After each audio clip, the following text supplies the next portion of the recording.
दुनिया के हर माता पिता यही सोचते हैं कि हमारा अपना जो बच्चा है वह पढ़ लिख कर एक अपने हिसाब से अच्छी जगह सेटल हो जाए। लेकिन कुछ बच्चे ऐसे हो जाते हैं कि वह जैसे ही जवानी की दहलीज पर पहुंचते हैं तो उसी बीच अपना जो फैसला होता है वह खुद लेना शुरू कर देते हैं। लेकिन कुछ फैसले ऐसे ले बैठते हैं कि उसी फैसले की वजह से उनका हंसता खेलता परिवार भी तबाह हो जाता है। आज की घटना में सेम ऐसा ही कुछ हो जाता है, जिस वजह से एक नवविवाहित युवती ही इस दुनिया को छोड़कर हमेशा हमेशा के लिए चली जाती है। लेकिन जब लोगों के कानों में सच्चाई निकल के आता है तो इसे सुनने के बाद ना कोई सोच पाता है, ना कोई समझ पाता है कि आखिर आज यह कैसे हो गया। आज की इस घटना में क्या था, इस घटना में क्या हुआ, इस घटना की आप पूरी तह तक सच्चाई जानने के लिए इस वीडियो को आप लास्ट तक ज़रूर देखिएगा। नमस्कार दोस्तों, मैं प्रदीप कुमार आपको इस टेढ़ी बात चैनल पे मैं स्वागत करता हूं। दोस्तों आज की यह जो सच्ची घटना है, यह घटना सुनाने से पहले मैं आपसे एक छोटा सा रिक्वेस्ट करना चाहता हूं, क्योंकि आप अगर हमारे चैनल पर नए आए हुए हैं और पहली बार वीडियो देख रहे हैं तो एक बार जाकर अपने इन्हीं प्यारे हाथों से एक बार आप हमारे चैनल को सब्सक्राइब ज़रूर कर लीजिए, क्योंकि आपकी वजह से हमारा चैनल आगे बढ़ पा रहा है और आगे इस वीडियो को पहुंचाया भी जा सके। दोस्तों आपकी इस छोटी सी प्रयास की बदौलत ही हम आपके सहारे चल पा रहे हैं। अगर आप क्या करते हैं तो हम आपके बहुत बहुत आभारी रहेंगे। दोस्तों आज की यह जो घटना है, यह घटना है उत्तर प्रदेश, और उत्तर प्रदेश का जाना माना शहर पड़ता है कानपुर शहर। उसी में बिठूर कस्बा लगता है और उसी के करीब सिंहपुर एक गांव पड़ता है। मैं बात कर रहा हूं 8 मार्च 2018 का, वही सुबह का टाइम होता है। तो बिठूर गांव के एक अनीता द्विवेदी होती है, महिला होती है, जो उस समय मॉर्निंग वॉक के लिए मौके पर कुछ महिलाओं के साथ अपने गांव के बाहर निकल पड़ती हैं। तभी वह गंगा बैराज जो रोड होता है उसी पे चढ़ जाती हैं और आगे बढ़ जाती हैं और हरी चौराहे के जैसे करीब पहुंचती है तो उनकी जो नज़र होती है वह जाकर एक झाड़ी में टिक जाती है। तो झाड़ी में देखते हैं काफ़ी सन्न रह जाते हैं और वहीं पर चिल्लाने लग जाती कि यहाँ पर एक महिला की डेड बॉडी पड़ी हुई है। वह महिला एक नवविवाहित जोड़े में होती है। अनीता द्विवेदी जैसे नज़ारा देखते हैं तुरंत ही वहाँ चीख पड़ते हैं और उनकी चीखने की आवाज़ सुनकर मौके पर जितनी महिलाएं उनके साथ मॉर्निंग वॉक के लिए वहाँ खड़ी हुई थी, सभी लोग तो वहाँ खड़ी हो जाती हैं और नज़ारा देखना शुरू कर देते हैं। सभी महिलाएं मिलकर आपस में कुछ बातें करते हैं। लेकिन इधर अनीता द्विवेदी तो तुरंत ही अब बिठूर कस्बे में फ़ोन कर देते हैं। तो वहाँ के थाना प्रभारी होते हैं तुलसी राम पांडे। जैसे खबर पाते हैं तुरंत ही इसी समय अपने से बड़े अधिकारी को भी सूचना भिजवा देते हैं। साथ में कुछ सिपाही को साथ लेते हैं। लेने के बाद हरी चौराहे के पास पहुंच जाते हैं और जैसे पहुंचते देखते हैं कि मौके पर वहां तो ग्रामीणों का भीड़ लग चुका है। लेकिन भीड़ जैसे इधर हरि प्रसाद पांडे का जिप्सी देखती है तुरंत ही अपने आप छट जाती है। हरि प्रसाद पांडे अपने कुछ सिपाही को साथ लेकर उसी घटना पर उसी झाड़ी के पास खड़े हो जाते हैं और नज़ारा देखते हैं तो वह भी काफ़ी सहम हो जाते हैं, क्योंकि वहाँ पर एक युवती की डेड बॉडी पड़ी हुई थी। वह एक लाल जोड़े में होती है, चुन्नी पहनी होती है और देखने में उसकी उम्र लग रही थी कि यही 24 से 25 साल के बीच है। अब वहाँ जितने भी महिलाएं होती हैं पुलिस उन सब से वहाँ पूछताछ शुरू कर देती है। लेकिन कोई भी जो महिला होती है, यानी कि वहाँ में मौके पर जो पुरुष मौजूद होते हैं, वह भी उस महिला के डेड बॉडी को पहचान नहीं कर पाते हैं। दोनों हाथों में अभी नई नई मेहंदियाँ लगी हुई थी, लेकिन अभी तक पूरी उतरी हुई नहीं थी। पूरे हाथों में चूड़ियाँ पहनी हुई थी। पुलिस आखिर सोच में पड़ जाती कि एक नवविवाहित जोड़े की हत्या यहाँ कौन कर सकता है। अब यह जो मामला होता है या एक नवविवाहित का होता है, इसीलिए पुलिस तुरंत ही इस केस को काफ़ी गंभीर से लेती है। और उसी समय वहाँ के थाना प्रभारी तुलसी राम पांडे अपने से बड़े अधिकारी एसपी और साथ में वहाँ जिले वाइज सूचना भिजवा देते हैं। भिजवाने के बाद वहाँ की टीम कुछ ही मिनट के अंदर उसी घटना पर पहुँच जाती है। बड़े अधिकारी होते हैं उस समय घटनास्थल का निरीक्षण करना शुरू कर देते हैं।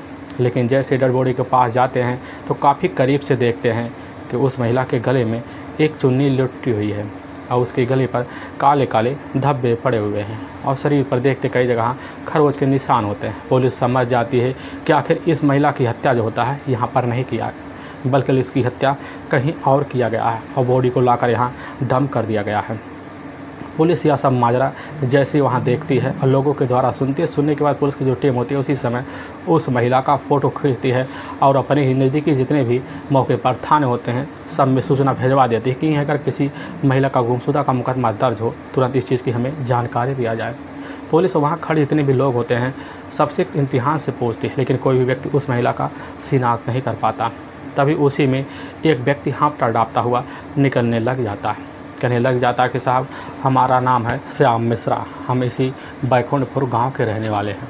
लेकिन हमारे गांव के रहने वाले होते हैं शिव शंकर मौर्य। शिव शंकर मौर्य की अपनी यही बेटी लग रही है, पूनम है। पुलिस जैसे यार इधर श्याम मौर्य की बात सुनती है तुरंत ही उन्हीं की बात सुनकर पुलिस की जो टीम होती है उसी समय 2 कांस्टेबल अब शिव शंकर मौर्य के घर भिजवा देती है। शिव शंकर मौर्य को पुलिस अपने जिप्सी में बैठाती है। बैठाने के बाद कुछ ही मिनट के अंदर वहाँ उसी समय ले आती है। लेकिन जैसे शिव शंकर मौर्य और उनकी अपनी पत्नी होती है शिवकांति, उस डेड बॉडी को जैसे देखते हैं तो वहीं पर धाड़ी मारकर चिल्ला पड़ते हैं। शिव शंकर मौर्य कहने लग जाते कि साहब या तो हमारी अपनी बेटी है। पुलिस को यकीन होने के बाद पुलिस की जो टीम होती है इधर पूनम के बॉडी को अच्छे से पंचनामा करने के बाद अपने ही नज़दीकी सरकारी अस्पताल जो होता है उसी में पोस्टमार्टम के लिए भिजवा देती है। इधर पुलिस की टीम शिव शंकर मौर्य से वहीं कुछ पूछताछ करती है। जब उनसे पूछताछ किया जाता है तो उनसे पूछा जाता है कि आखिर आपकी बेटी के साथ यह सब कौन कर सकता है। लेकिन वहाँ पर शिव शंकर मौर्य जो होता है उस समय इनकार कर जाते कि साहब हमें नहीं पता हमारी बेटी के साथ ऐसा कौन कर सकता है। पुलिस को वहाँ कोई ऐसा सुराग नहीं मिलता कि उस पूनम की हत्या के बारे में खुलासा उसी समय किया जाए। पुलिस की टीम जो होती है तुरंत ही अपने थाने लौट आती है। थाने लौट आने के बाद पुलिस की टीम इधर एक टीम बैठाती है, क्योंकि अब जो मामला होता है नवविवाहित का होता है, इसीलिए पुलिस इस केस के खुलासे के लिए उसी समय लग जाती है। तो पुलिस का जो पहले मकसद बनता है वह मकसद बनता सबसे पहले जाकर असल में पूनम के हत्यारों को पकड़ा जाए। इसीलिए पुलिस की टीम दूसरे दिन होता वही सुबह का टाइम होता। सुबह के टाइम पुलिस की टीम इधर अब तुरंत ही बैकुंठपुर गांव पहुंच जाती है। वहां शिव शंकर से पूछताछ शुरू कर देती है और जब पूछताछ शुरू कर देती है तो उन्हीं की तहरीर पर अज्ञात हत्यारों के विरुद्ध धारा 302 के तहत मुकदमा दर्ज कर लेती है। इधर पुलिस की टीम इस केस के खुलासे करने के लिए लग भी जाती है और वहीं पर शिव शंकर से पूछताछ शुरू कर देती है कि आपकी बेटी के साथ क्या किसी का ऐसा रिश्ता है जिसकी वजह से आपकी बेटी का दुश्मनी हो सकता है, या आपके किसी से जायदाद के बारे में लेन देन हो, या आपकी बेटी का पहले किसी से झगड़े चल रहे हों। पुलिस जब इस तरह की बात शिव शंकर से कहने लग जाती है, शिव शंकर पुलिस के सामने कहने लग जाते कि साहब 17 फरवरी 2018 को ही एक सामूहिक विवाह में बड़े से फंक्शन हुआ था और उसके साथ जो लड़का होता है उन्नाव के ही पारगी खेड़े का रहने वाला अंकुश मौर्य, उसी के साथ अपने बेटी का हमने काफ़ी तौर तरीके से शादी कर दिया था। लेकिन हमारी बेटी ठीक 4 दिन बाद हमने उसको अपने साथ उसके ही मायके ले आए थे और वह मायके काफ़ी बेहतर तरीके ढंग से रह रहे होते। लेकिन 7 मार्च 2018 को ही वह लगभग शाम के टाइम हमसे बोल के चली जाती है कि इस समय हम जा रहे हैं आस्था नर्सिंग होम सिंहपुर के लिए। हमारी बेटी हमसे बोल के चली जाती है, लेकिन शाम हो जाता है तब भी हमारी बेटी पूनम लौट के वापस नहीं आती और उसी बीच हमें काफ़ी चिंता होने लगता है। और सुबह के टाइम आप लोगों ने हमारे घर पहुंचते हैं और हम लोग को पता चल जाता है। पुलिस इधर पूछताछ शुरू कर देती है तो कहने लग जाती है कि आपको क्या लग रहा है।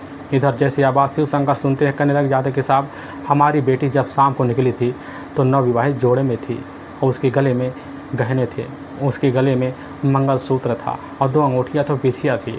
हमने जब अपनी बेटी के बॉडी को वहाँ पर देखा था हरी चौराहे पर तो हमारी बेटी के गहने और साथ में बिछिया भी गायब हुए पड़े होते हैं। और पुलिस जैसे ही इधर शिव शंकर की बात सुनती है, सुनने के बाद उनको विश्वास हो जाता है कि हो ना हो इसका जो माजरा है और इसका जो कारण बन रहा हुआ कोई और नहीं है, पूनम का अपना पति अंकुश मौर्य ही होगा, क्योंकि उसी ने यह सब कारनामा कर कर पूरे गहने ले जाकर अपने पास रख कर बेच बाच लिया होगा।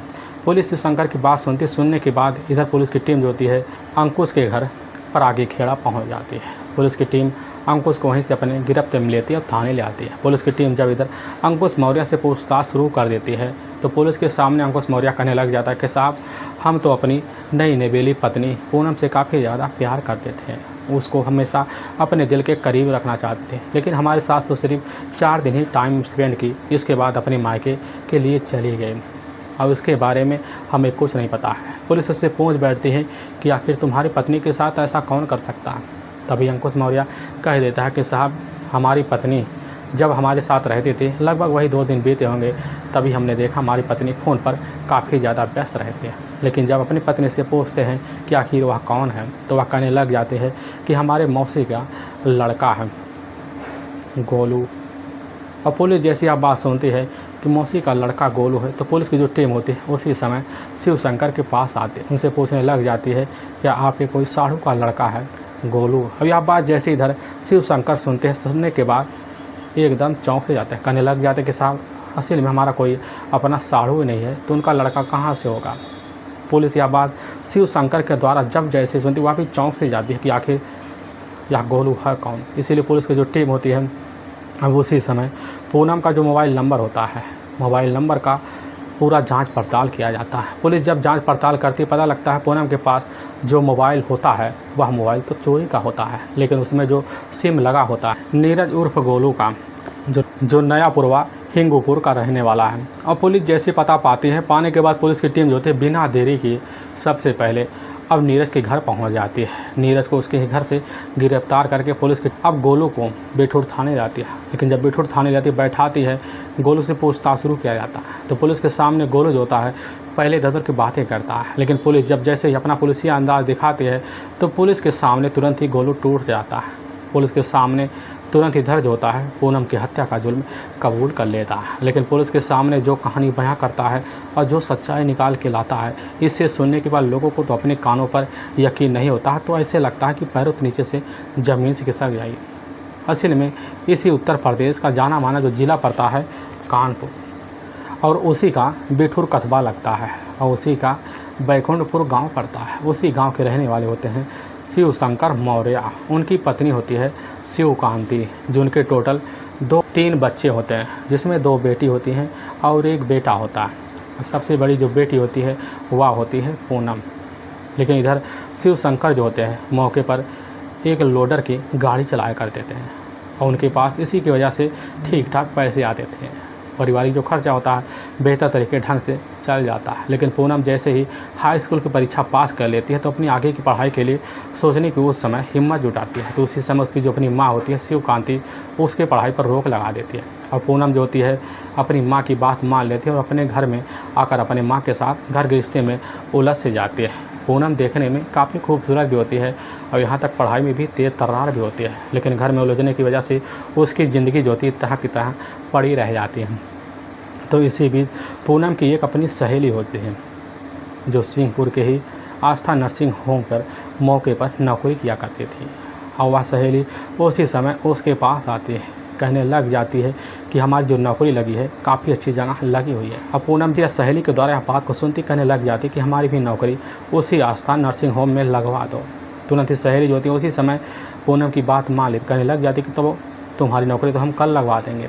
यह बात जैसी पूनम सुनती तुरंत ही खुशी उछल पड़ती है और इसकी जानकारी आकर अपनी माँ शिवकांति को देती है। लेकिन शिवकांति जैसी खबर पाती है तो एकदम सन्ना सा रह जाती, कहने लग जाती कि तुम्हें नौकरी करने की कोई ज़रूरत नहीं है, बेटी हो बेटी की तरह घर में बनी रहो। लेकिन पूनम अपने जिद पे अड़ जाती है, काफ़ी बार अपनी माँ के सामने मिन्नतें करती है, लेकिन उसकी जो माँ होती है बेटी के आगे झुक से जाती है। अब इधर जो होता है पूनम को इजाज़त दे देती है आस्था नर्सिंग होम में काम करने के लिए। अब सुबह के टाइम जो होता है पूनम लगभग 8 बजे के आसपास आस्था नर्सिंग होम के लिए निकल जाती और शाम को सवारी लेकर अपने घर वापस ज़रूर आ जाती है। इधर आस्था नर्सिंग होम में रहकर पूनम जो होती है काम सीख लेती है। लेकिन हाँ, कभी भी अगर रात में अर्जेंट काम पड़ जाता, यानी कि डिलीवरी का टाइम होता, तो उसी बीच पूनम वहाँ रात बिता देती है और इसकी सूचना अपने पिता शिव शंकर को फ़ोन के द्वारा ज़रूर दे देती है। अब पूनम को वहाँ काम करते लगभग 2 महीने का वक्त निकल जाता है। उसके पास पैसे आना शुरू हो जाते हैं। पूनम भी सोच लेती है जब हमारे पास पैसे आ रहे हैं तो क्यों ना थोड़ा बहुत पैसे बचाया जाए। उसी समय एक नया खाता खुलाने के लिए प्लान बनाती है, लेकिन जहाँ पर उसका नर्सिंग होम होता है उसी के सामने जस्ट SBI का बैंक भी होता है, और उसी में जाती है तो वहाँ पर जैसे ही खड़ी होती है तो उसी सामने एक लड़का आ जाता है। वह लड़का कोई और नहीं होता, वह लड़का होता नीरज उर्फ गोलू, जो नयापुरवा का ही गांव का रहने वाला होता है। उसके पिता होते हैं केशव मौर्य। केशव मौर्य की अपनी पत्नी भी होती है, जिनके टोटल 4 बच्चे होते हैं। लेकिन चारों बच्चे में जो सबसे बड़ा होता है वह होता है यही नीरज उर्फ गोलू। नीरज उर्फ गोलू जो था उस समय ऑपरेटिंग का काम किया करता था, जिसकी वजह से उसके पास थोड़े बहुत पैसे आ जाते थे। लेकिन उस समय उसकी जो ड्यूटी लगी होती है वह आस्था नर्सिंग होम में जनरेटर चलाने के लिए लगी होती है, क्योंकि वह जनरेटर की देख रेख के लिए वहाँ एक व्यक्ति की ज़रूरत पड़ती है। तभी उसी समय उसकी जो नौकरी होती है जाकर उसी आस्था नर्सिंग होम में जनरेटर चलाने के तौर पर लग जाता है और सुबह लगभग 8 बजे अपने नर्सिंग होम में पहुँच जाता और शाम को अपने घर 6 बजे ज़रूर चला जाता। अब जब वहाँ काम करने लगता है तो उसी समय उसकी जो मुलाकात होती है जाकर उसी नर्सिंग होम में जाकर पूनम से हो जाता है। लेकिन पूनम जैसे ही इधर अब अपने ही सामने गोलू को पाती है, एक बार वह ना कुछ सोच पाती ना कुछ समझ पाती है। लेकिन इधर गोलू जैसे ही पूनम को देखता है तो उसकी खूबसूरती देखकर वहाँ दीवाना हो पड़ता है। अब उससे मिलने के लिए काफ़ी अपने दिल में उतावलापन दिखाना शुरू कर देता है। लेकिन कैसे ना तैसे जाकर उसी समय उससे कुछ बात कर देता है और उसकी उसी समय कुछ आने का कारण पूछ बैठता। पूनम कह जाती है कि हमें यहाँ पर खाता खुलवाना है, क्योंकि वहाँ काफ़ी दिनों से रहकर गोलू का काफ़ी लोगों से पकड़ बना हुआ था।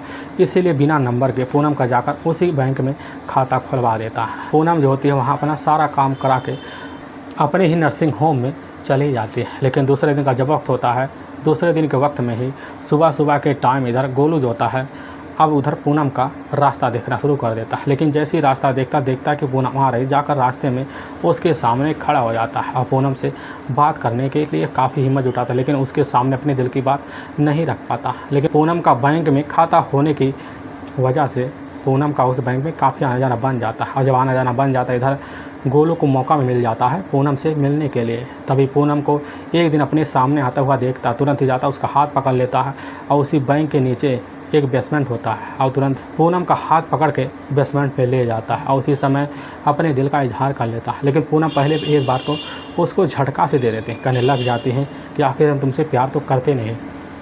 तो वह गोलू कह देता है कि हम तुमसे बहुत ज़्यादा प्यार करते हैं और तुम्हारे लिए तो अपनी ज़िंदगी भी कुर्बान कर सकते हैं। अगर तुमने हमारे साथ अपनी इजाज़त नहीं दी तो अपनी ज़िंदगी को बर्बाद कर लेंगे। यह बात जैसी पूनम सुनती है तुरंत मुस्कुरा जाती है और मुस्कुराती हुई अवस्था को देखकर गोलू समझ जाता है कि हमारे प्यार को पूरी तरह से अपसेट कर चुकी है।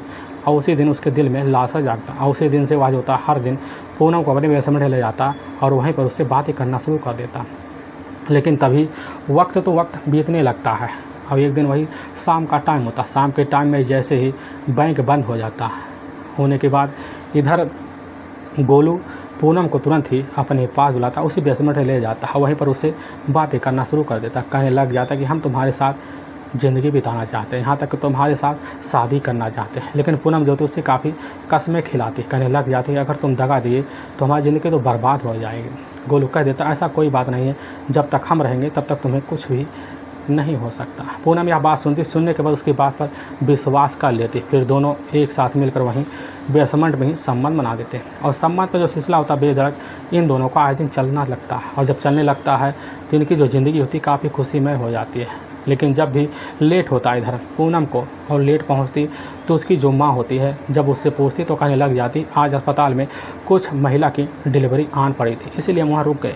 लेकिन यह बहाना बार बार नहीं चल पाता, जिसकी वजह से पूनम की जो माँ होती है शिवकांति अब पूनम के ऊपर शंका जाहिर करना शुरू कर देती है और इसकी सूचना इधर जाकर अपने पति शिवशंकर को देती है। शिवशंकर को तुरंत ही सन्नासा रह जाते, कहने लग जाते कि तुम जो कह रही हो ना, हमें भी लग रहा है कि हमारी बेटी का कोई ना कोई मामला ज़रूर गड़बड़ है। वहीं पर शिवकांति कह देती है कि अगर ऐसा हो तो एक बार जल्दी करो, अपनी बेटी का जल्दी से हाथ पीले कर दो। इधर जो होते हैं शिवशंकर अपनी बेटी पूनम के लिए लड़के की तलाशी करना शुरू कर देते हैं।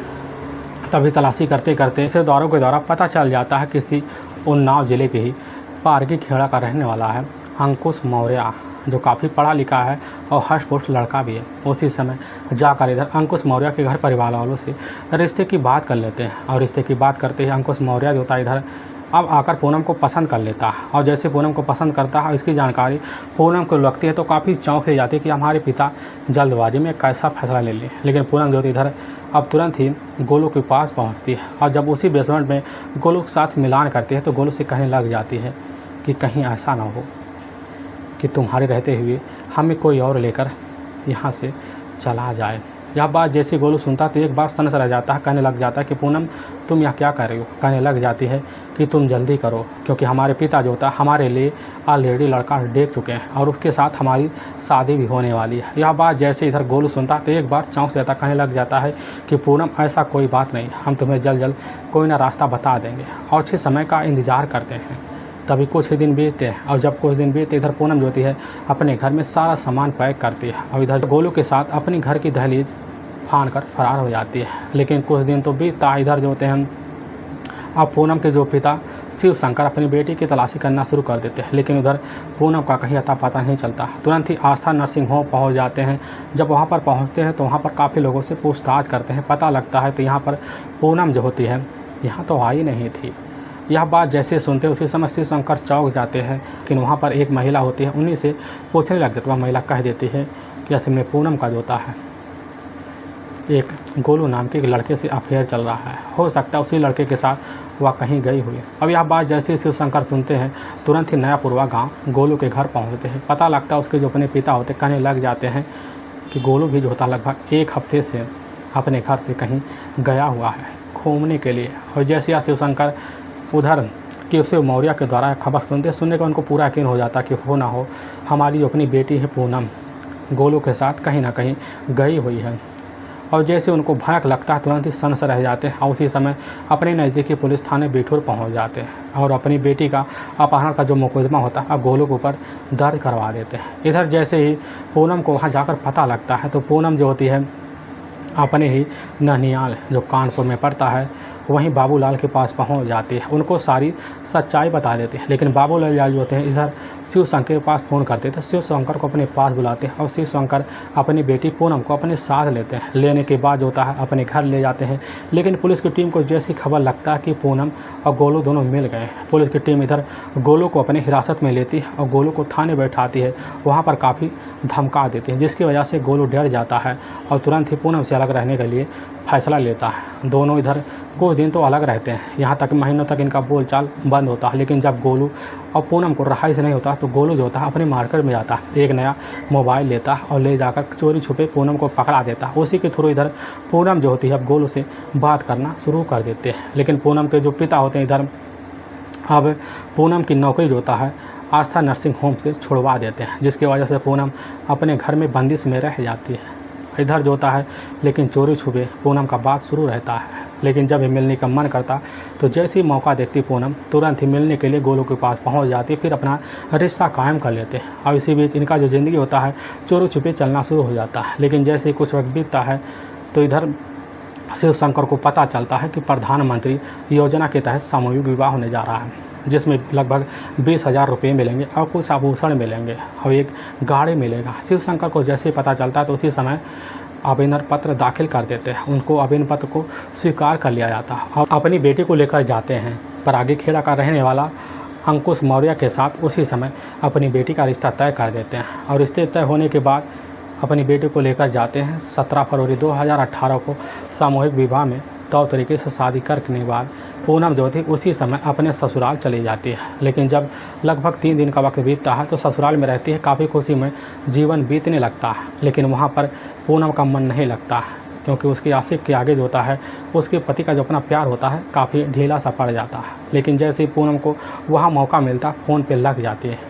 पूनम वहाँ काफ़ी हद गुजार देती है कि फ़ोन पे बात करते करते। लेकिन जब अंकुश फ़ोन पे बात करते हुए बार बार देखता तो उससे पूछ बैठता कि आखिर फ़ोन पे तुम्हारे साथ कौन लगा पड़ा हुआ है। पूनम कह देती है कि हमारा मौसेरा भाई है गोलू, उसी से हम लगे पड़े हुए हैं। लेकिन उसका जो पति होता अंकुश उसके बात पे विश्वास कर लेता है। लेकिन जैसे ही 4 दिन का वक्त बीतता है, यानी कि 20 फरवरी 2018 को इधर जो थे शिव शंकर अपनी बेटी को लेने के लिए पहुंच जाते हैं, उसको अपने पास ले आते हैं। लेकिन इधर अब जो थी पूनम पूरी तरह से आज़ाद हो जाती है। लेकिन जब भी मौका मिलता तो मौका मिलने के बाद तरह फ़ोन निकालती और तुरंत ही फ़ोन के द्वारा गोलू से बात कर लेती है। लेकिन गोलू से अब जब बात करती तो उसके बात करने का जो स्टाइल होता है पूनम का काफ़ी अलग सा होता है। जब भी उससे बात करती काफ़ी खिलखिला कर बात करती, कहने लग जाती गोलू तुम भी शादी कर लो, क्योंकि शादी की हुई आदमी की ज़िंदगी काफ़ी बेहतर होती है। लेकिन यह सब बात गोलू जैसे सुनता तो एक बार भन्ना से आता, कहने लग जाता है कि आखिर इस लड़की ने अपनी शादी कर कर हमारी ज़िंदगी तो बर्बाद कर ली और इतना हंस खिला रही है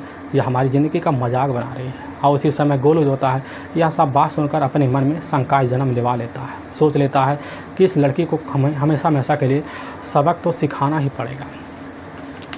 और उसी दिन से वह प्लान बनाने की ठान लेता है।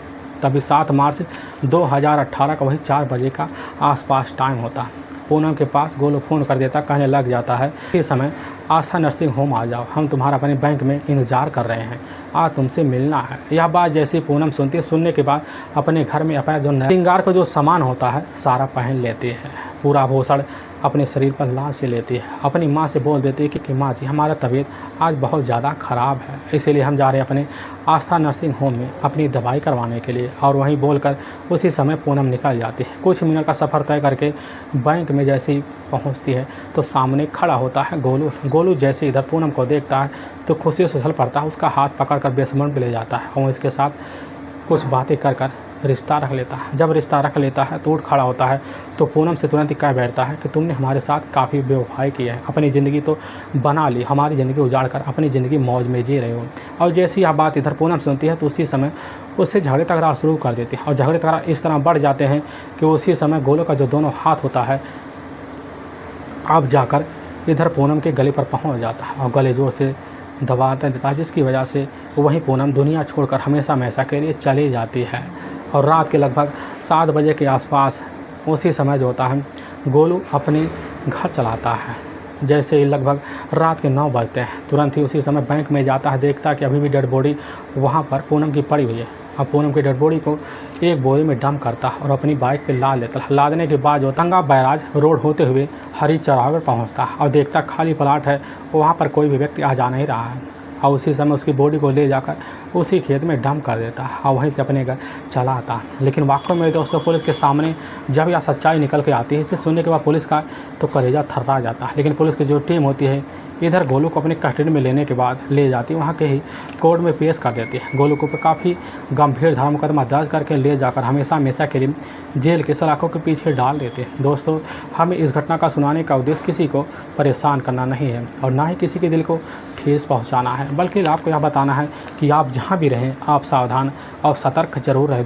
दोस्तों अगर आपको यह वीडियो पसंद आ रहा है तो इस वीडियो को आप ज़्यादा से ज़्यादा शेयर और सब्सक्राइब जरूर करें, जिससे हम आपके बहुत आभारी रहेंगे। फिर मिलेंगे नेक्स्ट वीडियो लेकर, तब तक के लिए जय हिंद और जय भारत।